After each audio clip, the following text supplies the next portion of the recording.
आप कुछ समय पूर्व मैंने एक सेशन किया था जिसमें बताया था कि मोदी जी रूस जाने वाले हैं 8 जुलाई को। एक टेंटेटिव डेट बताई जा रही है, इंडिया द्वारा कंफर्म नहीं किया गया, रशिया द्वारा कंफर्म किया गया है।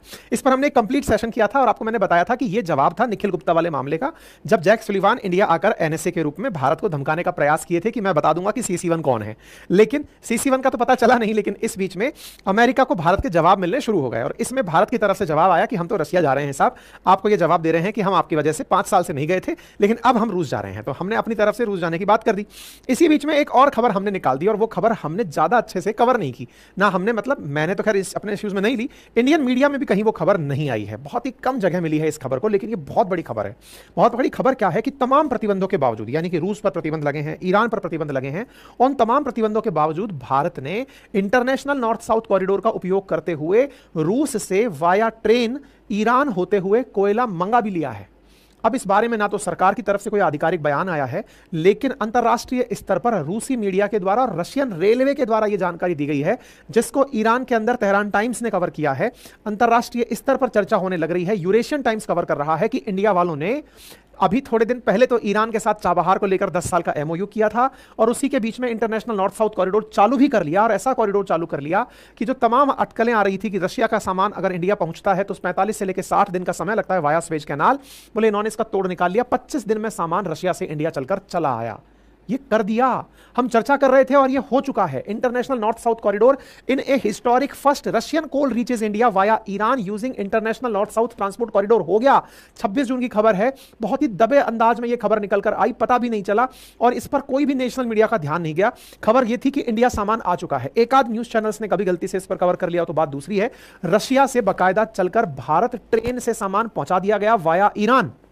भाई साहब, तो आप यहां पर इकोनॉमिक्स टाइम्स में एक छोटी सी कटिंग जरूर देख रहे हैं कि Russia export major consignment via international north south corridor PM Modi के मॉस्को जाने से पहले।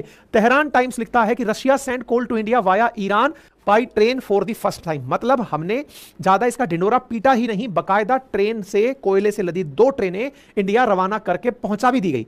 कहां से आई हैं तो पता चल रहा है कि यह कोयला वाया सेंट्रल एशिया इंडिया पहुंचा है, यानी कि यहां से होते हुए कैस्पियन सागर का देखिए जो इंटरनेशनल नॉर्थ साउथ कॉरिडोर है, कई बार हम अपने सेशंस में ले चुके हैं, इसका जो पूर्वी किनारा है उस तरफ से चलता हुआ सामान इंडिया आके पहुंचा है। विस्तार से बताएंगे इंटरनेशनल नॉर्थ साउथ कॉरिडोर के बारे में, लेकिन यह भी बताएंगे कि यह कितनी बड़ी चीज निकल करके आई है कि यह जो कंसाइनमेंट है यह प्रॉपर तरीके से रशिया इंडिया कैसे पहुंचा है, कौन सा रूट फॉलो किया गया है, क्या कुछ होता है। फिलहाल के लिए एक बात समझ लीजिए और वो ये है कि अगर रशिया से इंडिया सामान आना है, चाहे हमारा तेल ही क्यों ना आ रहा हो, चाहे कोयला ही क्यों ना आ रहा हो, आने का जो फिलहाल रास्ता है ना वो यहां से शुरू होता है। मान लीजिए सेंट पीटर्सबर्ग से आप चले या रशिया की राजधानी से चले, तो चलते चलते आप निकले यहां से होते हुए बाल्टिक सी से होते हुए, फिर नॉर्थ सी से होते हुए, फिर यहां से सेल्टिक सी से होते हुए, फिर यहां से होते हुए अटलांटिक सी, और इसके बाद में स्टेट ऑफ जिब्राल्टर से घुसकर मेडिटेरेनियन सी को क्रॉस करते करते आप पहुंचते हैं यहां पर स्वेज कैनाल में पहुंच करके फिर आप यहां से स्वेज कैनाल से निकल करके रेड सी से होते हुए, बंदर अब्बास यहां से बाबे मंडल से होते हुए, यहां से होते हुए गल्फ ऑफ आदेन से होकर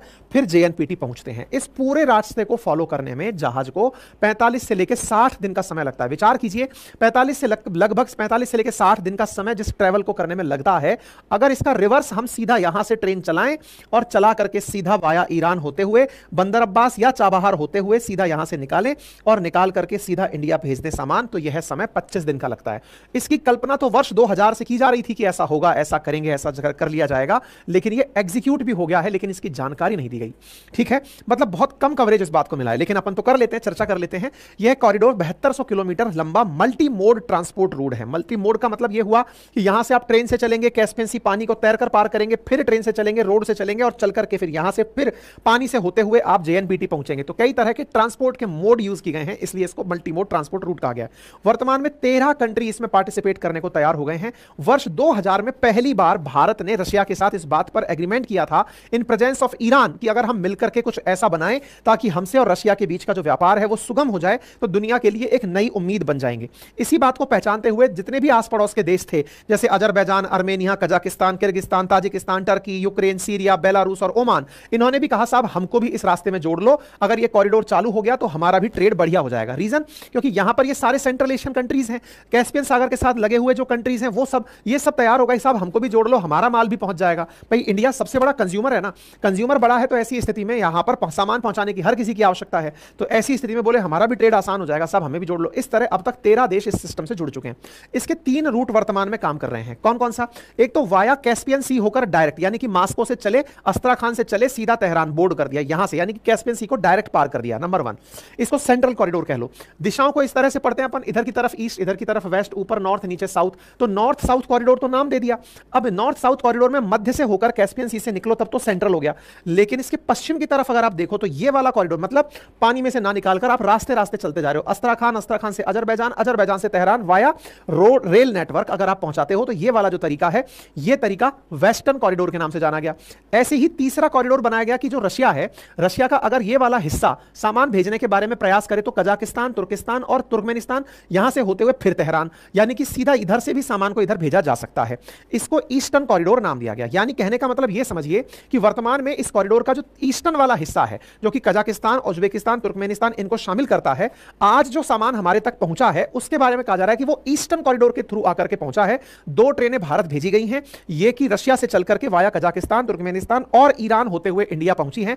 ये गलियारा इस समय पर बहुत महत्वपूर्ण हो जाता है जब पश्चिमी देशों के द्वारा भारत पर प्रतिबंध लादे जा रहे हो या डराया जा रहा हो कि अगर आपने ईरान से किसी भी प्रकार का व्यापार किया तो हम आपके साथ प्रतिबंध लगा देंगे। याद होगा जब चाबहार के साथ अभी कुछ दिनों पहले हमने 10 साल का एग्रीमेंट साइन किया तो हमें यह धमकाने का प्रयास अमेरिका के द्वारा किया गया था, लेकिन हमने उन सबको किनारे करते हुए पूरी तरह से अपने यहां पर सामान को मंगाने में सफलता अर्जित की है। यह अपने आप में एक बहुत बड़ी बात निकलकर आ रही है। रशिया से यह सामान पहुंच करके वाया इस पूरे सेंट्रल एशिया होते हुए इंडिया पहुंचा है। यह अपने आप में एक बहुत बड़ा पार्ट है, क्योंकि हमने 45 दिन का सफर 25 दिन से भी कम में कर लिया है।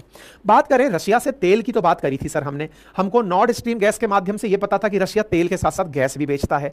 कोयले की क्या कहानी है? तो देखिए, कोयले के बारे में आप अच्छे से जानते हैं कि अकॉर्डिंग टू हीट और कहा जाए तो कार्बन सब्सटेंसेस, कोयला 4 प्रकार का मार्केट में उपलब्ध है, पीट, लिग्नाइट, बिटुमिनस और एंथ्रासाइट।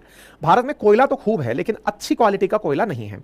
वहीं बात करी जाए रशिया की, तो रशिया के पास दुनिया का तीसरा सबसे अधिक पावर है, यानी कि दुनिया का लगभग 20% के आसपास कोयला रशिया एक्सपोर्ट करता है। दुनिया में सबसे ज्यादा कोयला इंडोनेशिया एक्सपोर्ट करता है, फिर उसके बाद में इंडोनेशिया के बाद में ऑस्ट्रेलिया करता है, 3rd नंबर पर रशिया आता है। ठीक है, अगर हम बात करें मतलब कोल्ड दुनिया वाइड, मतलब कोयला जो है वो सबसे ज़्यादा निकलता कहाँ है, तो चाइना में निकलता है, फिर इंडिया में निकलता है, फिर इंडोनेशिया, यूएस, फिर ऑस्ट्रेलिया और फिर रशिया आता है। लेकिन उन सब की ज़रूरतें कम हैं, यही कारण है कि हमें अपने लिए अच्छी क्वालिटी का कोयला मंगाना पड़ता है। तो रशिया दुनिया को लगभग 18% कोयला एक्सपोर्ट करता है। ठीक है, आप ये सोचकर देखिए कि यह न केवल तेल, गैस, अपितु कोयले से भी इस इतने सैंक्शंस वाले काल में भी $43 बिलियन कमा लिया है। ये जानकारी आपको पता होनी चाहिए। यानी कि इससे अंदाजा लगाइए कि रशिया पर कितने प्रतिबंध क्यों ना लगे हो, वो कोयला बेच करके भी पैसा कमा रहा है। अब आपके दिमाग में सवाल बनेगी कि सर इंडिया ने रशिया से इतनी तमाम दिक्कतों के बावजूद कोयला खरीदा क्यों?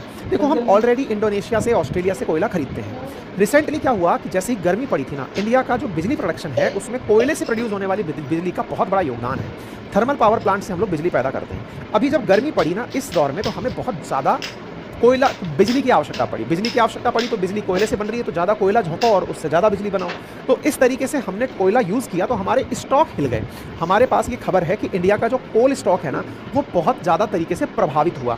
कोयले का स्टॉक इन दिनों थोड़ा डिप कर गया, क्योंकि हमने ज़्यादा कोयला यूज़ कर लिया। और किसी भी देश को अगर अपनी इतनी बड़ी आबादी को सुविधाएं उपलब्ध करानी है, तो उनके लिए आवश्यकता है कि वो प्रॉपर तरीके से संसाधनों का पूर्ण मतलब व्यवस्था करके चलें। यही कारण है कि कोयले का स्टॉक कम होना हमें मोटिवेट किया कि हम जल्दी से कोयला मंगाकर उसकी आपूर्ति कर लें। ठीक है, तो इंडिया ने दुनिया से कोयला मंगाने के अंदर और तेजी करी, और तेजी करते हुए रशिया से कोयला मंगा लिया। ये बात हम लोगों ने इसके बाद की है, जब हमने ईरान के साथ हाल ही में चाबहार के लिए 10 साल का एग्रीमेंट साइन किया, जिस पर अमेरिका ने हमें समझाया, धमकाया कि भैया अगर आप ईरान के साथ व्यापार करते हो तो हम आपके ऊपर प्रतिबंध लगा देंगे। इन सभी प्रतिबंधों को ध्यान में रखने के बावजूद भी हमने अमेरिका के प्रतिबंधों का डर होने के बावजूद भी ना केवल इसके साथ एग्रीमेंट किया, बल्कि उस पोर्ट का उपयोग करते हुए, हालांकि चाबहार के लिए थोड़ा पश्चिम की तरफ चलेंगे तो बंदर अब्बास पोर्ट है, वाया उसके थ्रू ये माल आया है, लेकिन कहीं से भी आया तो ईरान के थ्रू है। और अगर हमने ईरान के थ्रू व्यापार किया है तो फिर से ये अमेरिका के प्रभुत्व को चुनौती देने जैसा है। हमने आपको इस बारे में डिटेल से जानकारी पहले भी दी थी कि भारत ने हाल ही में कैसे चाबहार के साथ डील की है। अब ये खास क्यों हो जाता है? इसके पीछे का बहुत बड़ा कारण है स्वेज कैनाल। असल में साथियों, स्वेज कैनाल से दिन भर में वैश्विक व्यापार का लगभग 12% तेल ट्रेवल हो रहा है। यानी कि एक दिन में अगर 100% तेल दुनिया में ट्रेवल हो रहा है, तो 12% ट्रेवल अकेला स्वेज कैनाल से हो रहा है।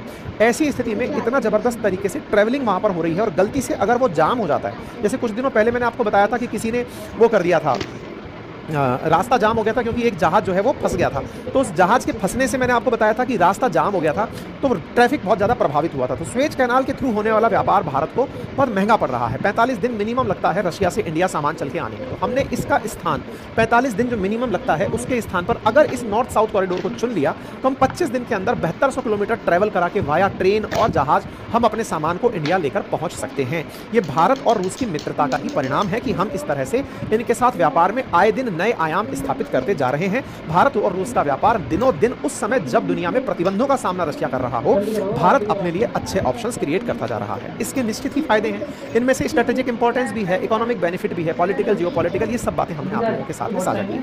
अब बड़ा सवाल यह है कि भारत ये सब कर तो रहा है, भारत ने नॉर्थ साउथ कॉरिडोर को इन कंपैरिजन टू आईमैक यानी कि जो इंडिया मिडिल ईस्ट कॉरिडोर बनने जा रहा था उसके स्थान पर इन दिनों प्राथमिकता क्यों दी?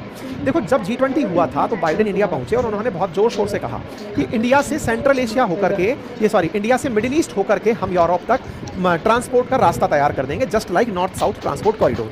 अब इन दिनों हो क्या रहा है कि ये जो है ना इंडिया से लेकर के मिडिल ईस्ट तक पहुंचने वाला जो कॉरिडोर है, इसको बड़ी चुनौतियों का सामना करना पड़ रहा है। कैसे?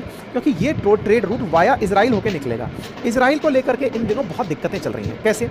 एक तरफ तो वहां पर इजराइल के उत्तर में बैठा हुआ जो लेबनान है वो धमकाया जा रहा है कि हम इसको नहीं होने देंगे, वहीं दूसरी ओर जो ये सऊदी अरब है, सऊदी अरब का अमेरिका के साथ पंगा चल रहा है। तो बोले अमेरिका वालों तुम तो बीच में पंच मत बनो।